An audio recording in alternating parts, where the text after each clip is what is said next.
Hello everybody, my name is Joe Guy and welcome back to Subnautica. We are not so sub at the moment. We are up. As in above. Another fire to put out over here. I'm surprised. I mean, I guess I'm not expecting too much at this point, but I'm surprised we haven't found more stuff to scan so far. But then again, we're not really... We're A, not very far, and B... Oh, wow. Wait, really? I'm at the end?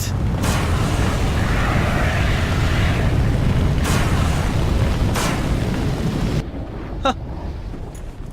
Can I drop this? Or am I stuck with it? There you go. Wow, okay. This is unexpected.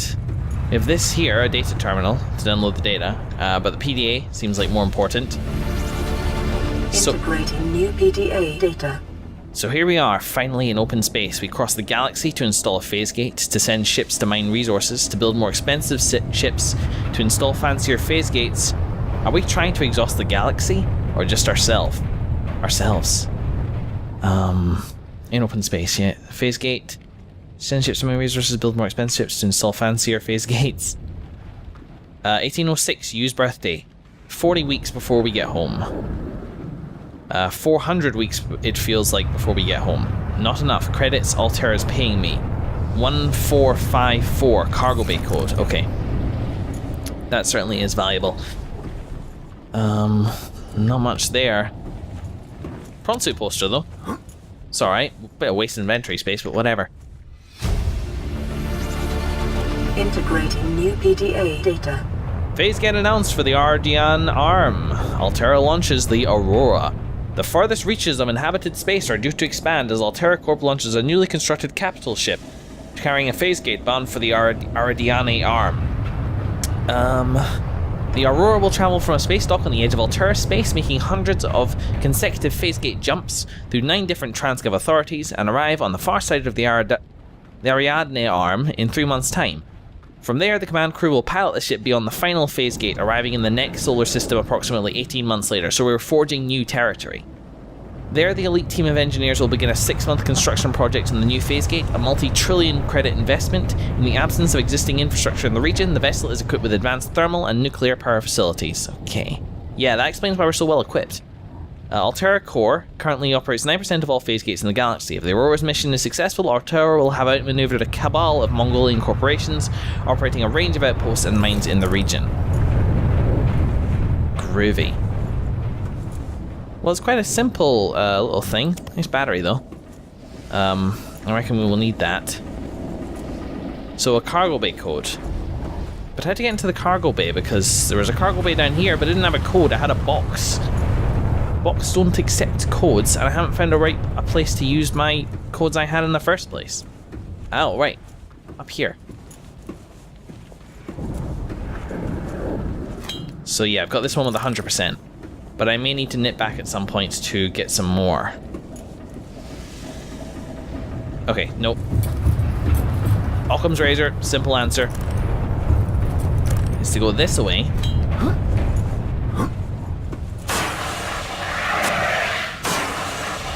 Start putting out fires.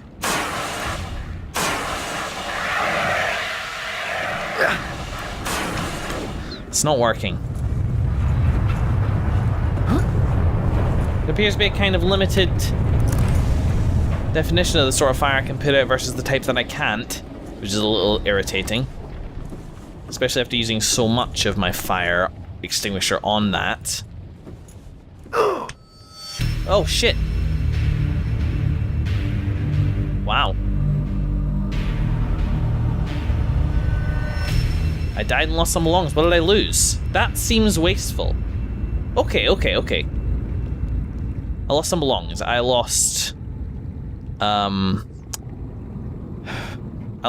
kept all the stuff that's in here, which is great. I kept this. I kept my water for the most part. I think I'm gonna eat one of these actually. First aid kits are fine, the fire extinguisher's still there, the battery and the creature decoy. I don't appear to have lost anything. But at the same time, I was told that... That was a silly way to die. I guess I'm not meant to be up on that balcony at all, but if not there, then I really don't know where to go. Let's head out, and we need to get some water and stuff like that anyway. Do I have my sea glide? I do. It's gonna get night here quite soon. Get a bit of salt. And let's grab a little bit of metal salvage. Boy, it gets dark here fast.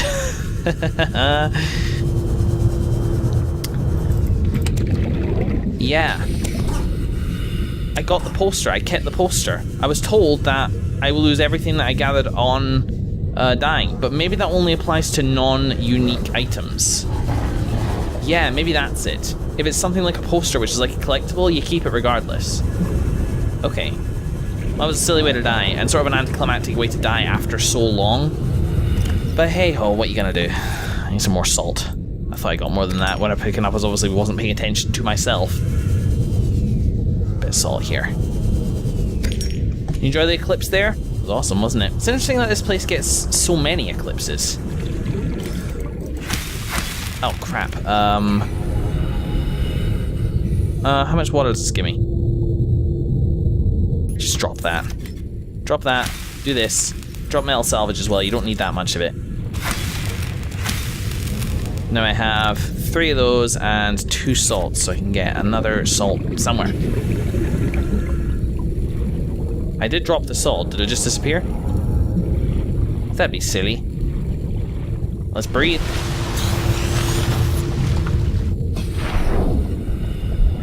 So it turns out no matter how much health you have, if you step foot into like a blazing wreckage like that, then bitch gonna die. Let's see, I'm looking for one more salt. Am I? No, I'm not. I'm heading home. I'll grab this on the way. Come on. Let's head out and get our sea moth back at the very, very least. Because, geez. And I want to craft a couple more fire extinguishers as well, so I can feel a little freer about using them. Nope. Get this here. Da-ba-da. Okay, I'm gonna recoup and be right back with you.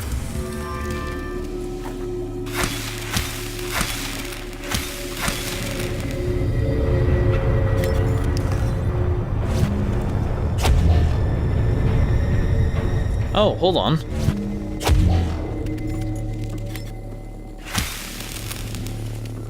Would you just fucking...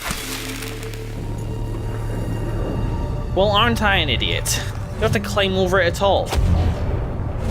You simply unstick the whole debris thing, and wham bam, you find yourselves an entrance. Holy crap. Alright, well, do I want to explore down here first? Oh, I can't believe that.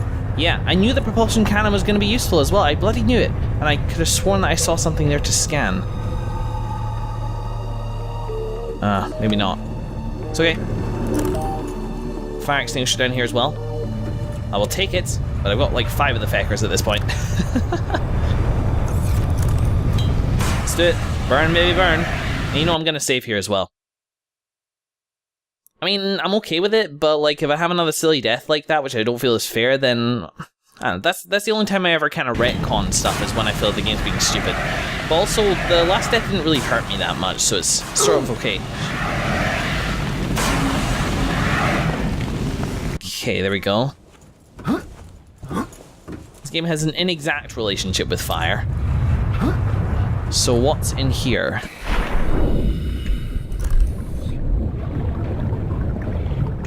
A backup tank would come in handy. At this point, here's a nice abandoned PDA, which we'll read in a second. Integrating new PDA data. There's this thing.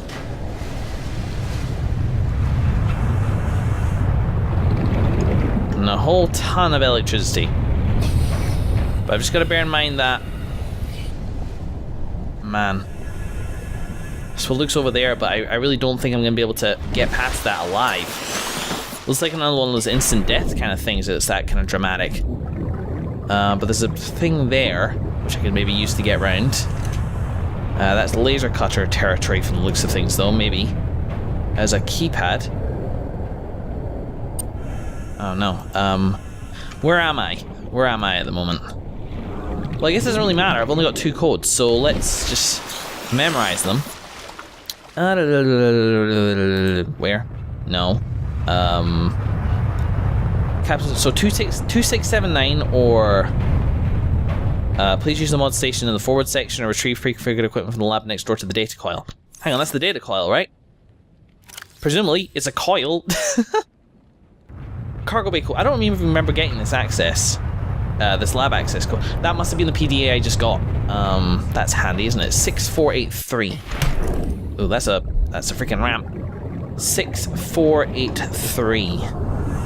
6483. Open door. Ta-da! Pockets of air? Nope. Even no battery. Another PDA just here. What can we learn from the hive mind of Strader 6? Looks like we know a bunch of information about, you know, other alien cultures. Other alien planets, and their quirks, such as hive minds. Oh, you quirky hive minds. Love it. Oh, I thought there was a passageway. It's a box. I'm not a cat. I have no excuse for getting lost in one of those. Well, you know what? I'm going to take the microscope and the sample analyzer, which is going to take up a butt ton of space, but I think it's worth something bringing back to the Seamoth. Data crash was detected on your PDA. New blueprint acquired. Repulsion cannon has been synchronized. Interbank corruption was detected on your PDA. Your technology blueprints have been updated. Righteous. Everything on space now. Yeah, use a drop off. Let's, I don't know if we got any voice logs for that, but let's see. What can we learn from the hive mind of Strader? You know, let's get back in our Seamoth. Might as well read it from comfort. Do you know, actually, it's not comfortable in the Seamoth at this, in this place. Oh shit, it got out, I guess. Go. Maybe it still takes 2 hits. Like, and the blood splatter isn't me hitting it, it's just me actually killing it. Checking? Yeah.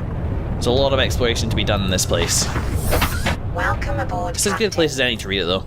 How are the individuals which make up a hive mind to be categorized? Are they merely dumb components of the larger intelligent organism, or is the larger mind merely a product of the independent organisms? Can it be both? We define organisms by their traits, but find invariably that these traits depend on those of their environment. The concept of a tadpole is meaningless without the concept of the frog it will develop into. The idea of a predator is empty without an understanding of its prey. Interesting. Yeah. This begs the question, if we define everything by reference to everything else, what have we actually explained? An illustrative experiment was recently performed on the hive mind colony discovered on Strader 6. A device was placed outside the nest which would electrocute individuals approaching it. An ant colony would have lost many individuals before a basic danger signal was successfully communicated between them, resulting in a learned avoidance of the device. Successful, but costly. The Strader 6 colony quickly formed into 2 factions. One attempted to move the device by brute force, sacrificing individuals as they did so. The second attempted to cover the device in sand. These 2 goals being mutually exclusive, a fight ensued. The first faction was beaten in virtue of the reduced numbers. The device was safely buried and the survivors called a truce. From the perspective of the individuals, this experience must have been horrific. From the perspective of the hive mind, a nagging problem had been overcome with the most effective solution. Which perspective is the correct one? Yeah. We suggest that it is neither. By attempting to fit such entities into our rigid set of concepts, we are painting onto the world a false impression of concreteness and meaning, which is a reflection of our concept of ourselves. I don't know about that. We describe Strader 6 individuals as attacking one another, just as we describe microbes in the human body. Yet the Strader colony, like the body, cannot be healthy as a whole without the aggressions of its components. We describe neurons in the brain as being dumb, but brains as a whole are intelligent. But when an idea takes hold in the brain and forces out inferior ones, do we describe this as an act of aggression? Do we mourn dead neurons?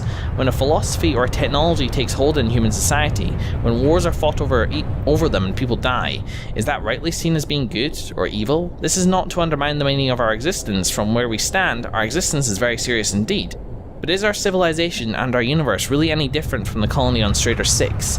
Is intelligence something limited to things of flesh and blood, or is the universe itself truly one giant intelligence system, and we but amoeba blowing self-important plot holes in its surface.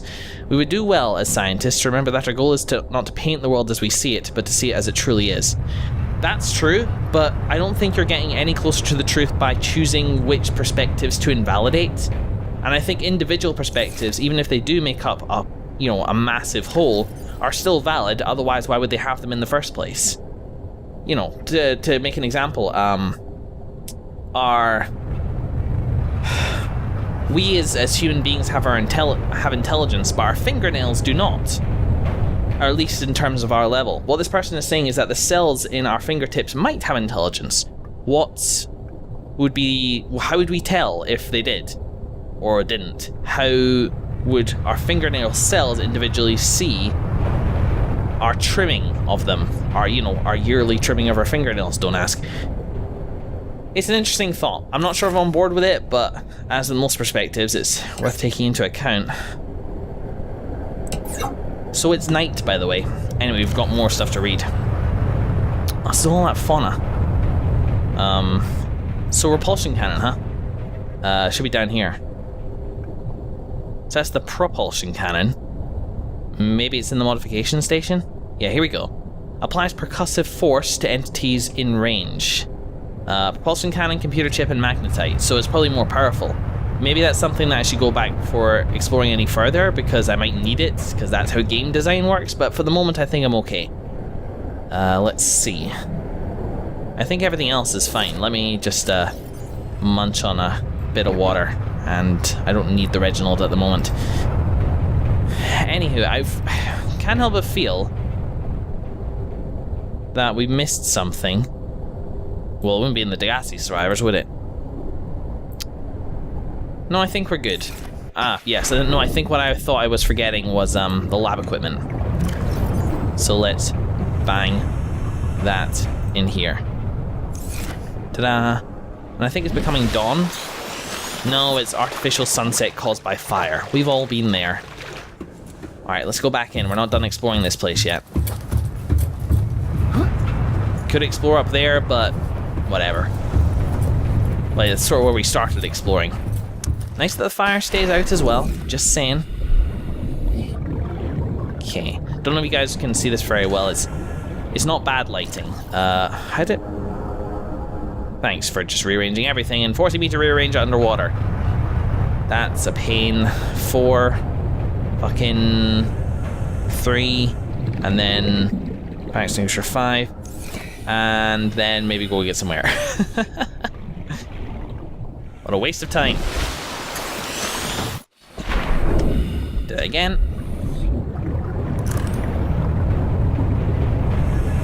Okay, let's open this and see what we got. This probably needs a laser cutter from the looks of things. It's got a weak point in the middle that we can take advantage of. 5.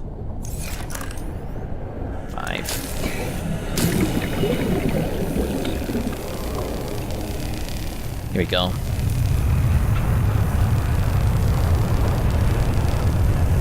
Not much to do whilst we're doing this. I know I can't look away or look around me or check for enemies or anything like that. When this comes off, this bit leads further down. Just run and grab some air and then we'll head. Joe, maybe the Sea Glide. It's probably worth putting the Sea Glide in that slot. Small amounts of stuff aside, travel aside, I think maximizing oxygen is probably for the best. So what do I want to replace? I don't need the laser cutter right now. I'll cross that bridge if I come to it. Model of efficiency. Compare this. This looks good. Okay, it does not look good, but it's something. It's air. And we like air. Air is universally good. Unless you're in Beijing. Not racist, just environmentally friendly. What's this? Aurora black box data. Integrating new PDA data. That sounds fascinating. Let's see, it's probably not going to tell us anything we don't already know. Although I do wonder to what extent... I wonder how many people go and check out the aurora before they go to see the sunbeam. Because it was the sunbeam which, you know, allowed us to discover... Work sound. Sound. It was somebody that allowed us to discover what probably happened to us. Okay, Aurora Black Box data. Initiated slingshot maneuver around this planet.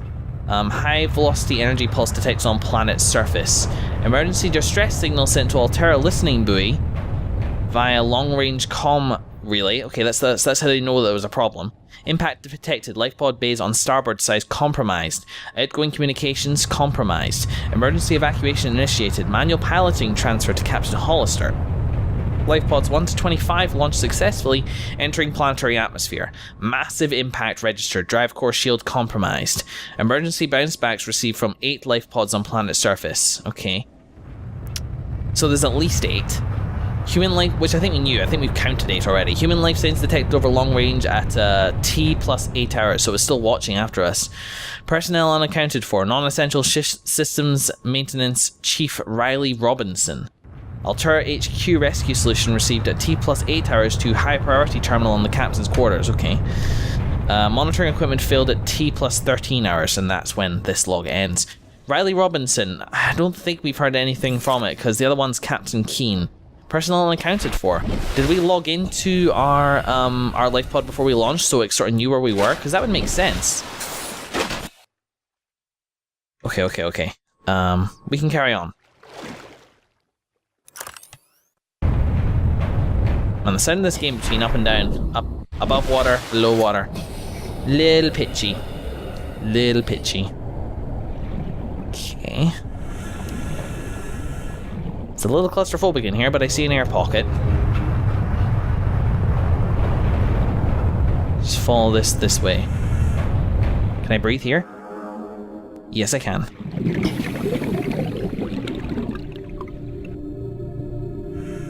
Nothing here. There's a way through here, potentially. This natural maze. Natural. This accidental maze. Where's this? Looks like it could be the moon pool. Maybe if I'm lucky, even like the prawn dock. Whoop. Just want to get a good look around. And do you know what? I'm going to turn off my outside beacons. They are just getting in the way at this point. Holy moly. Wonder how much I missed so far. It's been about 20 minutes, guys. In the next episode, we will have a much more thorough look around this area. Wow. Ooh. Cool. Yes, please. I need 4 of those. Damn. Well, this will be the place to do it. Anyway, next time, thank you very much for watching, everybody. Everybody go have a nice day. Make sure you kiss somebody that you love. You know, just consensually, goddamn. Just see you later, guys. Bye.